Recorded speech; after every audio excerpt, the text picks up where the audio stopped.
Good morning 7th class. कैसे हैं आप सब? मैं आशा करती हूँ आप स्वस्थ होंगे। मैं रिया विद्या बाल भवन से संस्कृत की अध्यापिका हूँ। बच्चों, आज का विचार देखते हैं। आज का विचार है ना अस्ति लोभ समो व्याधिः, ना अस्ति क्रोध समो रिपुः, ना अस्ति दारिद्र्यवद दुखम, ना अस्ति ज्ञान तत्परम सुखम। ना अस्ति लोभ समो व्याधि, लोभ के समान कोई भी रोग नहीं है। ना अस्ति क्रोध समो रिपु, क्रोध के समान कोई भी हमारा शत्रु नहीं है। ना अस्ति दारिद्र्यवद दुखम, और दरिद्रता के समान कोई भी दुख नहीं है। ना अस्ति ज्ञान तत्परम सुखम, और ज्ञान के समान कोई भी सुख नहीं है। यानी कि जो ज्ञान है हमारा वो हमें क्या करता है? सुख प्रदान करता है। उसके समान कोई भी सुख नहीं है। तो बच्चों, आज का विचार यही है। ना अस्ति लोभ समो व्याधिः, ना अस्ति क्रोध समो रिपुः, ना अस्ति दारिद्र्यवद दुखम, ना अस्ति ज्ञान तत्परम सुखम। बच्चों, आज हम लोग पढ़ेंगे शब्द रूप। ठीक है? तो आज हम लोग जो शब्द रूप पढ़ेंगे वो शब्द रूप है अश्मद और युष्मद का शब्द रूप आज हम लोग पढ़ेंगे। तो आप लोग अपने बुक का पेज नंबर 116 निकाल लीजिए। ठीक है? Page number 116।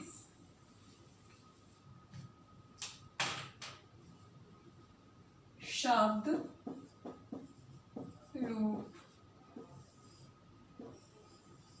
किसका शब्द रूप पहले पढ़ेंगे हम लोग? अश्मद और युष्मद।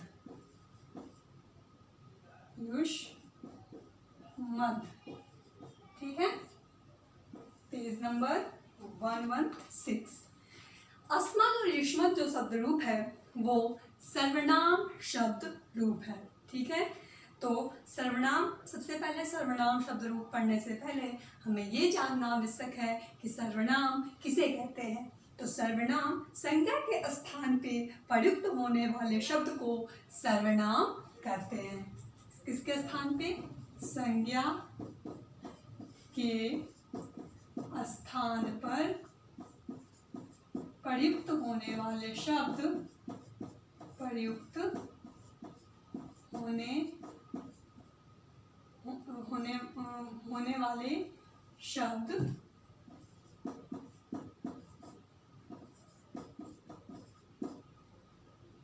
सर्वनाम कहलाते हैं। ठीक है? सर्वनाम कहलाते हैं। तो ये जो अश्मद और युष्मद शब्द रूप है वो कौन सा शब्द रूप है? सर्वनाम शब्द, सर्वनाम शब्द रूप। ठीक है? और ऐसा नहीं है कि सिर्फ अश्मद और युष्मद भी सर्वनाम शब्द रूप होते हैं। और भी बहुत सारे सर्वनाम शब्द रूप होते हैं, जैसे तत् हो गया, यत् हो गया, एतत् हो गया, इदम, अस्मद, युष्मद, कीन, सर्व, ये सब क्या होते हैं बच्चों? सर्वनाम शब्द रूप होते हैं। ठीक है? सर्वनाम शब्द होते हैं और इनका जो रूप बनता है तो उसे हम कहते हैं सर्वनाम शब्द रूप। ठीक है? तो सर्वनाम किसे कहते हैं? संज्ञा के स्थान पे प्रयुक्त होने वाले शब्द सर्वनाम कहलाते हैं। जैसे तत्, यत्, एतत्, इदम, अस्मद, युष्मद, सर्व, कीन, ये सब सर्वनाम शब्द हैं। ठीक है? तो अस्मद और युष्मद कौन सा शब्द हो गया? सर्वनाम शब्द। सबसे पहले हम लोग देखेंगे अस्मद सर्वनाम शब्द। ठीक है? अस्मद का अर्थ होता है मैं। क्या अर्थ होगा? मैं।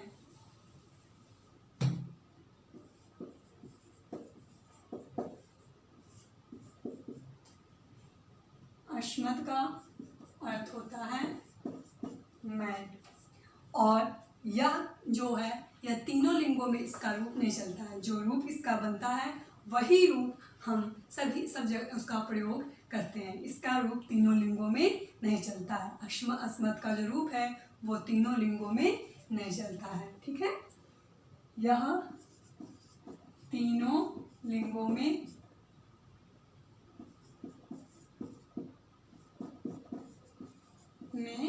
नहीं चलता है।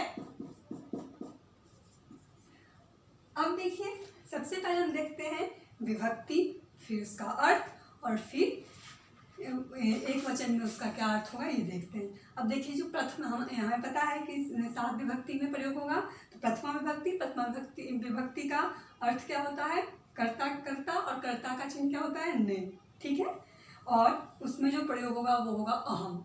इसके बाद है द्वितीया।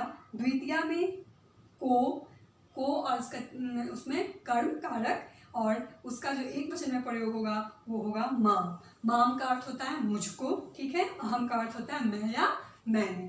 तृतीया में कर्ण कारक, और कर्ण कारक का चिन्ह होता है से या के द्वारा, और उसमें जो एक वचन में प्रयोग होगा वो होगा मया, मुझसे या मेरे द्वारा। चतुर्थी में है संप्रदान, संप्रदान के लिए, और संप्रदान में जो एक वचन में प्रयोग होगा वो होगा मह्यम। ठीक है, और मह्यम मेरे लिए।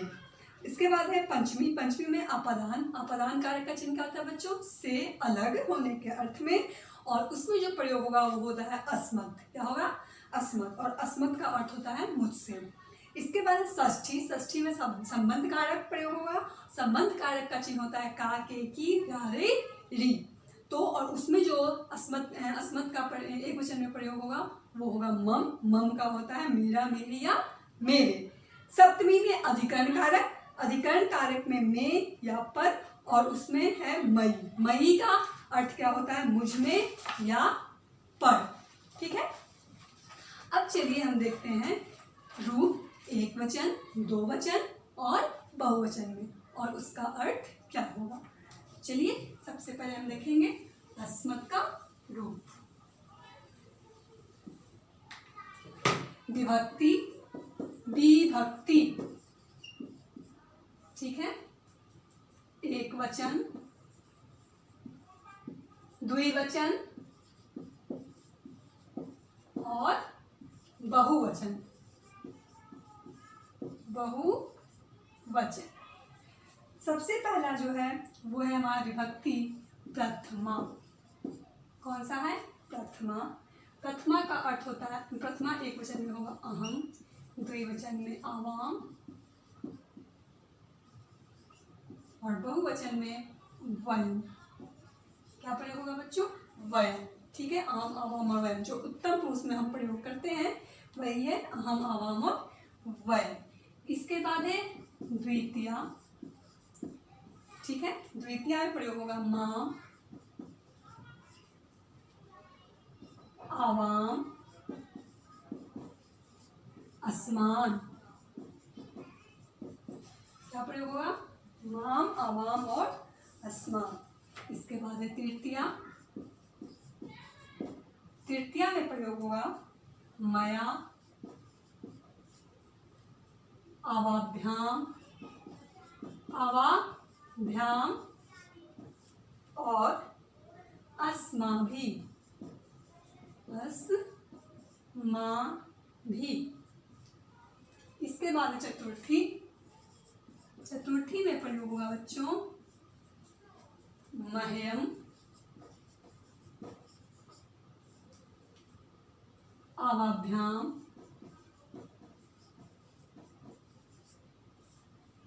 और अस्मभ्यम। क्या प्रयोग होगा? अस्मभ्यम। बहुवचन में अस्मभ्यम।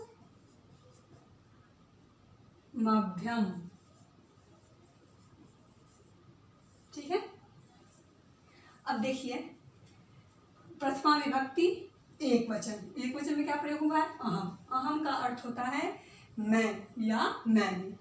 इसके बाद है आवाम। आवाम किसके लिए प्रयोग होगा? द्विवचन। तो उसमें उसका अर्थ क्या हो जाएगा? हम दोनों ने। इसके बाद है वयम। वयम का क्या हो जाएगा? हम सब ने।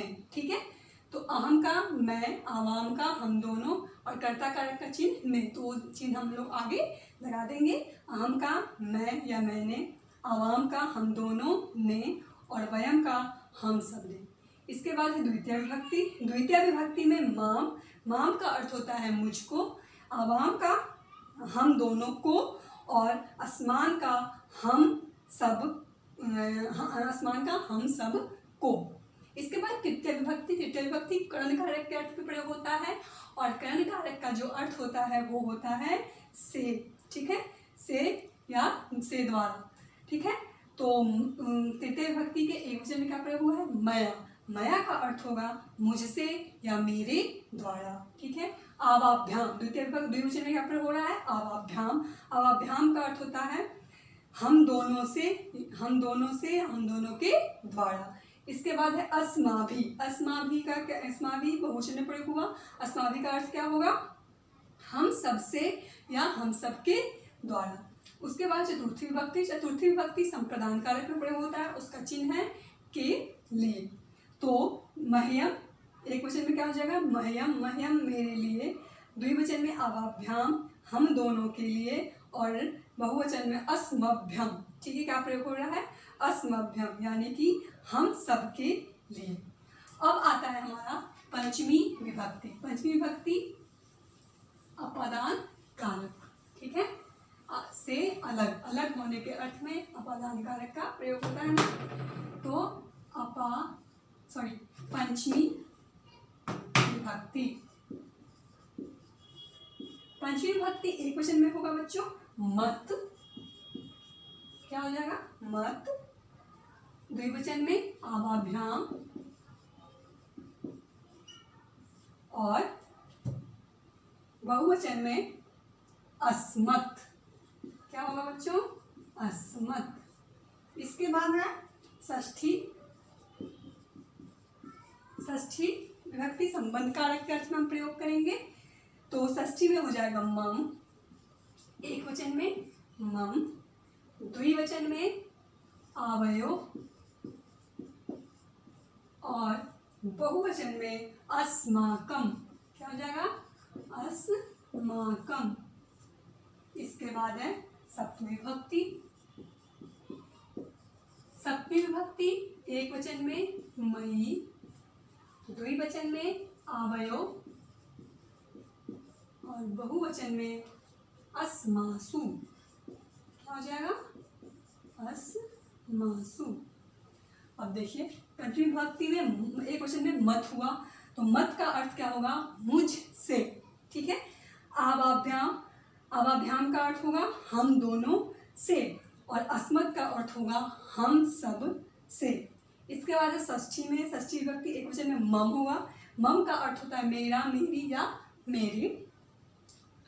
उसके बाद है द्विवचन में है आवयो, क्या है, आवयो, तो आवयो का अर्थ क्या होगा, हम दोनों का, के, की, और अस्माकम, अस्माकम का क्या अर्थ होता है, हम सबका, हमारा, ठीक है। इसके बाद है सप्तमी विभक्ति। सप्तमी विभक्ति का, सप्तमी विभक्ति एक वचन में है मई, मई का अर्थ होता है मुझ पे या मुझ पर। अब देखिए सप्तमी विभक्ति अधिकरण कारक का अर्थ में प्रयोग होगा, तो अधिकरण कारक का चिन्ह क्या होता है, में या पर, ठीक है। तो मई प्रयोग हुआ, एक सप्तमी विभक्ति एक वचन में मई रूप बनता है, और मई का अर्थ होता है मुझ पे या मुझ पर। इसके बाद है आवयो, आवयो का अर्थ होता है हम दोनों में या हम दोनों पर।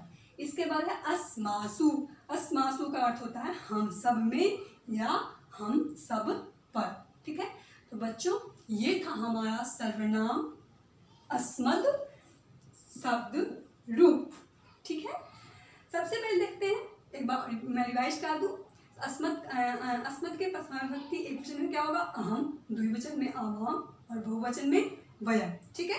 अस्मद के द्वितीय विभक्ति में क्या होगा, एक वचन में माम, द्विवचन में आवाम, और बहुवचन में अस्मान। तृतीय विभक्ति में क्या होगा बच्चों, तृतीय विभक्ति एक वचन में मया, द्विवचन में आवाभ्याम, और बहुवचन में अस्माभि। चतुर्थी विभक्ति एक वचन में मह्यम, द्विवचन में आवाभ्याम, और बहुवचन में अस्मभ्यम। पंचमी विभक्ति एक वचन में मत, द्विवचन में आवाभ्याम, और बहुवचन में अस्मत्। इसके बाद है षष्ठी विभक्ति। षष्ठी विभक्ति एक वचन में मम, द्विवचन में आवयो, और बहुवचन में अस्माकम। सप्तमी विभक्ति एक वचन में मई, द्विवचन में आवयो, और बहुवचन में अस्मासु। है हमारा दूसरा जो शब्द रूप है वो है युष्मद्। कौन सा रूप है बच्चों? युष्मद्। ठीक है, अब देखते हैं युष्मद् शब्द रूप। युष्मद् का अर्थ होता है तुम। क्या अर्थ होगा? तुम।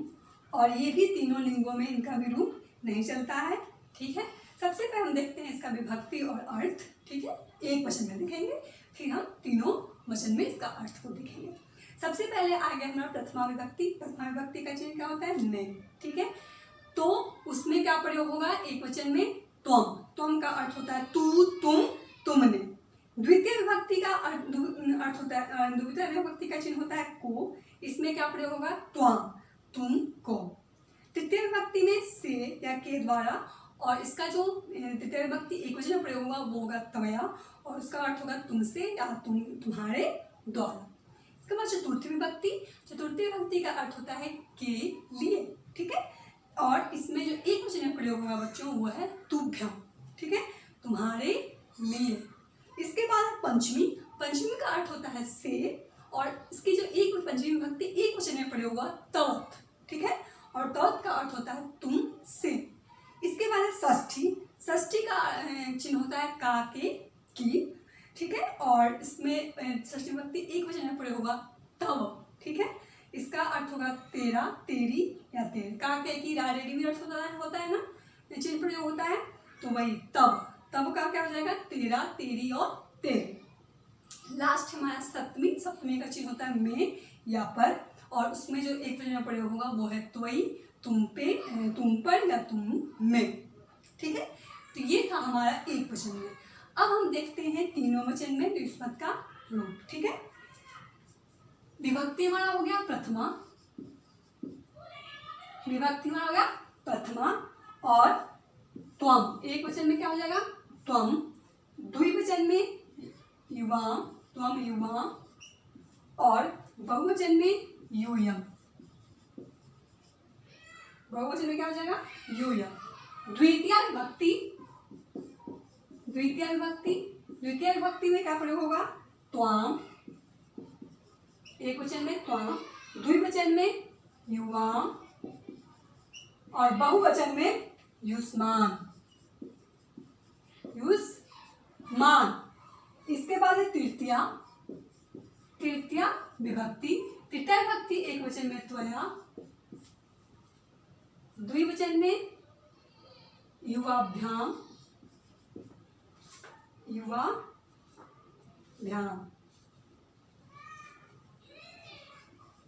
युवाभ्याम, और बहुवचन में युष्माभि, युष्माभि। इसके बाद है चतुर्थी। चतुर्थी विभक्ति में प्रयोग होगा तुभ्यम, तुभ्यम। ठीक है, एक वचन में। द्विवचन में युवाभ्याम, और बहुवचन में युष्मभ्यम, युष्मभ्यम। क्या होगा? युष्मभ्यम। ठीक है, चलिए देखते हैं। प्रथम विभक्ति में त्वम प्रयोग हुआ है। त्वम का अर्थ होता है तुमने। ठीक है, युवाम का अर्थ होगा तुम दोनों ने, और यूयम का अर्थ होगा तुम सबने। इसके बाद है द्वितीय विभक्ति। द्वितीय विभक्ति में प्रयोग हुआ है त्वाम। त्वाम का अर्थ होता है तुमको। ठीक है, युवा। उसके बाद द्विवचन में प्रयोग हुआ है युवाम। युवाम में तुम दोनों को, और द्वितीय विभक्ति बहुवचन में प्रयोग हुआ है युष्मान। ठीक है, तो युष्मान का अर्थ होगा तुम सब से या तुम सबके द्वारा, तुम सबको। इसके बाद तृतीय विभक्ति। तृतीय विभक्ति एक वचन में त्वया। क्या प्रयोग हुआ बच्चों? त्वया। त्वया का अर्थ होगा तुम से या तुम्हारे द्वारा। ठीक है, और तृतीय विभक्ति द्विवचन में युवाभ्याम प्रयोग हुआ है। युवाभ्याम का तुम दोनों से या तुम दोनों के द्वारा। इसके बाद है युष्माभि। ठीक है, क्या है? युष्माभि। युष्माभि का अर्थ होगा तुम सबसे या तुम सबके द्वारा। इसके बाद चतुर्थी विभक्ति। चतुर्थी विभक्ति एक वचन में प्रयोग हुआ है तुभ्यम। क्या प्रयोग हुआ है? तुभ्यम। होगा? तुम्हारे लिए, ठीक है। और द्विवचन में युवाभ्याम, युवाभ्याम का अर्थ होगा तुम दोनों के लिए। और युष्मभ्यम, युष्मभ्यम का क्या अर्थ होगा? तुम सबके लिए। अब आता है हमारा चतुर्थी विभक्ति के बाद पंचमी विभक्ति। पंचमी विभक्ति अपादान कारक होता है। अपादान कारक का चिन्ह क्या होता है? से अलग के अर्थ में। तो चलिए पंचमी विभक्ति का देखते हैं, रूप कैसे बनेगा। युष्मत का पंचमी विभक्ति जो बनेगा बच्चों, वो देखिए। पंचमी विभक्ति का में एक वचन में होगा तवत्। क्या हो जाएगा? तवत्।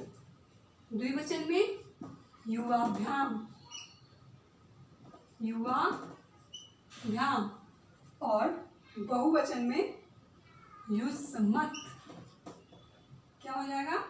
युष्मत्। इसके बाद है षष्ठी। षष्ठी विभक्ति एक वचन में क्या हो जाएगा? तब। द्विवचन में युवयो और बहुवचन में युष्माकम, युष्माकम। इसके बाद है सप्तमी। सप्तमी विभक्ति एक वचन में होगा बच्चों त्वयि। क्या हो जाएगा? त्वयि। द्विवचन में युवयो और बहुवचन में युष्मासु। क्या होगा? युष्मासु, ठीक है। तो देखिए पंचमी विभक्ति में तवत्, पंचमी विभक्ति एक वचन में तवत्, द्विवचन में युवाभ्याम और बहुवचन में युष्मत्, ठीक है। तवत् का अर्थ होगा तुमसे, युवाभ्याम का अर्थ होगा तुम दोनों से, और युष्मत् का अर्थ होगा तुम सब से। इसके बाद षष्ठी विभक्ति। षष्ठी विभक्ति एक वचन में तब, द्विवचन में युवयो और बहुवचन में युष्माकम। तो एक वचन में तो प्रयोग होगा। तब का अर्थ होगा तुम्हारा या तुम्हारी या तुम्हारे, ठीक है। इसके बाद द्विवचन में है युवयो। युवयो का अर्थ होगा तुम दोनों का, तुम दोनों की, तुम दोनों के। इसके बाद है युष्माकम। युष्माकम का अर्थ होगा तुम सबका, ठीक है, तुम सबका, तुम सबके, ठीक है। इसके बाद सप्तमी विभक्ति। सप्तमी विभक्ति क्या होता है? अर्थ अधिकरण कारक। अधिकरण का चिन्ह क्या होता है बच्चों? में या पर। तो एक वचन में क्या हो रहा है? त्वयि रूप बन रहा है, ठीक है। तो त्वयि का अर्थ क्या हो जाएगा? तुम में या तुम पर, ठीक है। उसके बाद है सप्तमी विभक्ति द्विवचन में युवयो हो रहा है। तो युवयो का अर्थ होगा, युवयो का अर्थ होगा तुम दोनों में या तुम दोनों पर। और लास्ट है हमारा सप्तमी विभक्ति बहुवचन। बहुवचन का अर्थ होगा युष्मासु, और युष्मासु का अर्थ होगा तुम सब में या तुम सब पर, ठीक है। क्लियर? तो एक बार हम लोग फिर देखते हैं कि युष्मत् का रूप कैसे बनता है। सबसे पहले है युष्मत् के रूप में प्रथमा विभक्ति को देखते हैं। प्रथमा विभक्ति में प्रथमा विभक्ति के एक वचन में होगा त्वम, द्विवचन में युवाम और बहुवचन में युवयम्। द्वितीय विभक्ति एक वचन में त्वम, द्विवचन में युवाम और बहुवचन में युष्मान्। फिर देखते हैं युष्मत् का तृतीय विभक्ति। तृतीय विभक्ति एक वचन में त्वया, द्विवचन में युवाभ्याम और बहुवचन में युष्माभिः। चतुर्थी विभक्ति एक वचन में क्या होगा? तुभ्यम, द्विवचन में हो जाएगा युवाभ्याम और बहुवचन में युष्मभ्यम। इसके बाद है पंचमी विभक्ति। पंचमी विभक्ति में होगा त्वत्, एक वचन में त्वत्, द्विवचन में युवाभ्याम और बहुवचन में युष्मत्। इसके बाद षष्ठी विभक्ति। षष्ठी विभक्ति एक वचन में तब, द्विवचन में युवयो और बहुवचन में युष्माकम। इसके बाद सप्तमी विभक्ति। सप्तमी विभक्ति एक वचन में त्वयि, द्विवचन में युवयो और बहुवचन में युष्मासु। क्लियर? तो ऐसे हमारा युष्मत् का रूप बनेगा। क्लियर? तो बच्चों मैं आशा करती हूँ कि आपको अस्मत् और युष्मत् का रूप बहुत अच्छे से क्लियर हुआ होगा। अब हम लोग देखते हैं आज की एक्टिविटी को। आज की जो आपकी एक्टिविटी है वो ये है कि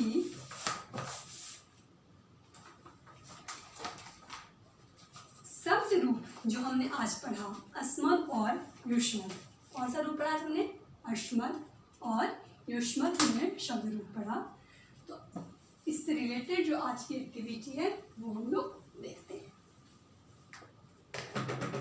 आपकी ये एक्टिविटी है बच्चों आज का शब्द रूपों, ठीक है। अब शब्द रूप कौन कौन से हो गए हमारे? शब्द रूप हो गए अस्मत् और युष्मत्, ठीक है। शब्द रूप अस्मत् और युष्मत्, क्लियर। से वाक्य निर्माण, क्या करना है आपको? वाक्य निर्माण करें, ठीक है। शब्द रूप अस्मत् और युष्मत् से आपको वाक्य निर्माण करना है। कितना वाक्य निर्माण आप करेंगे? तो कम से कम 10 वाक्य, ठीक है। जो अस्मत् का जो रूप है उसका प्रयोग करते हुए और युष्मत् का जो रूप है उसका प्रयोग करते हुए आपको कम से कम 10 वाक्य निर्माण करना है, 10 वाक्य आपको बनाना है, क्लियर बच्चों। अब मैं एक और एक्टिविटी आपको कराती हूँ, ठीक है, जिसमें हम लोग देखेंगे इस शब्दों में विभक्ति का प्रयोग कैसे होता है। तो शब्दों में मतलब शब्द में कौन सी विभक्ति का प्रयोग किया गया है, तो मैं सभी विभक्ति का एक एक एग्जाम्पल देके आपको बताऊंगी। तो चलिए देखते हैं।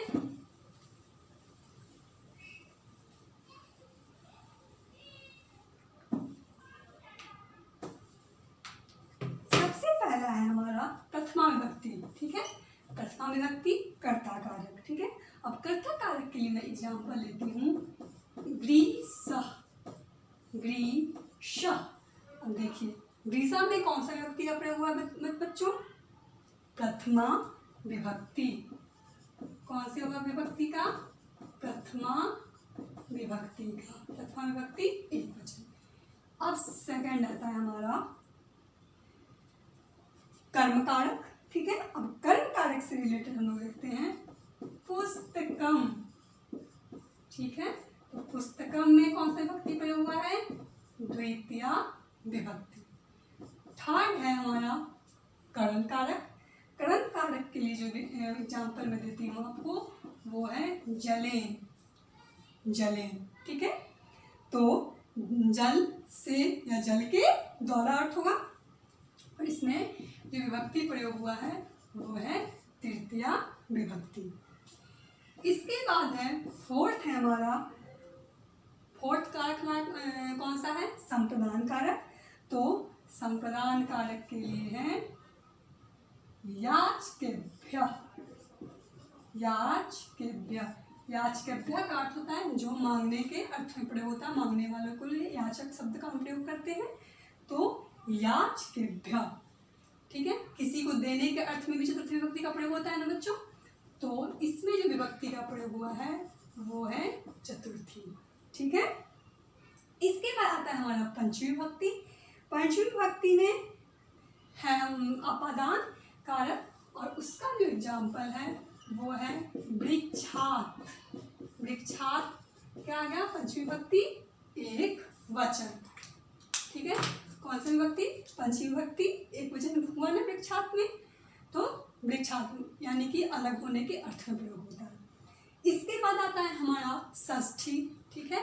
षष्ठी में संबंध कारक का प्रयोग होता है और उसके लिए जो शब्द है वो है गृहस्य, गृहस्य। गृहस्य में षष्ठी विभक्ति का प्रयोग हुआ है। कौन सी विभक्ति का? षष्ठी विभक्ति एक वचन, ठीक है, गृहस्य। इसके बाद है लास्ट हमारा, लास्ट हमारा कौन सा है बच्चों? लास्ट है हमारा अधिकरण कारक। अधिकरण कारक का अर्थ के लिए हम प्रयोग करते हैं शब्द, मैं दे रही हूँ आपको एग्जाम्पल, स्वभवने। स्वभवने में सप्तमी विभक्ति एक वचन का प्रयोग हुआ है, ठीक है। स्वभवने, स्वभवने का अर्थ होगा अपना घर, ठीक है। तो ये था हमारा सप्तमी विभक्ति। अब है हमारा संबोधन, अब कौन सा हो गया हमारा संबोधन। ठीक है, संबोधन में क्या हो जाएगा, संबोधन के लिए जैसे हम प्रयोग करते हैं हे राम, ठीक है, या हे बालक, ठीक है, किसी को भी संबोधित करने के अर्थ में हम प्रयोग करेंगे। ठीक है, या हे राम, हे बालक। ठीक है, तो इस तरह हमारा हो गया संबोधन कारक। इसमें कौन से कारक का प्रयोग हुआ है, संबोधन का प्रयोग हुआ है। ठीक है, संबोधन में हमेशा प्रथमा विभक्ति का हम प्रयोग करते हैं। तो बच्चों ये था एक और एक्टिविटी जो मैंने आपको कराया। इसमें कुछ शब्द को देकर मैंने आपको इसमें कौन सी विभक्ति का प्रयोग किया गया है ये बताया। ठीक है, अब बच्चों आज का जो होमवर्क है वो आप लोग नोट डाउन कीजिए।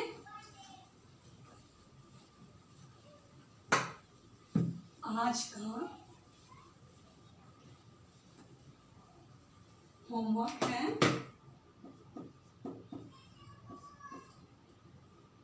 अश्मद एवं युष्मद शब्द रूप नोटबुक में करें। ठीक है, अस्मद एवं युष्मद शब्द रूप आपको अपने नोटबुक में करना है। Clear class? तो बच्चों आज के लिए इतना ही। ठीक है, मैं आशा करती हूँ कि आपको बहुत अच्छे समझ में आया होगा। किसी भी शब्द रूप में आपको डाउट हो तो आप क्वेश्चन जरूर पूछेंगे। ठीक है क्लास? तो मिलते हैं हम लोग नेक्स्ट क्लास में न्यू टॉपिक के साथ। Thank you class, have a nice day.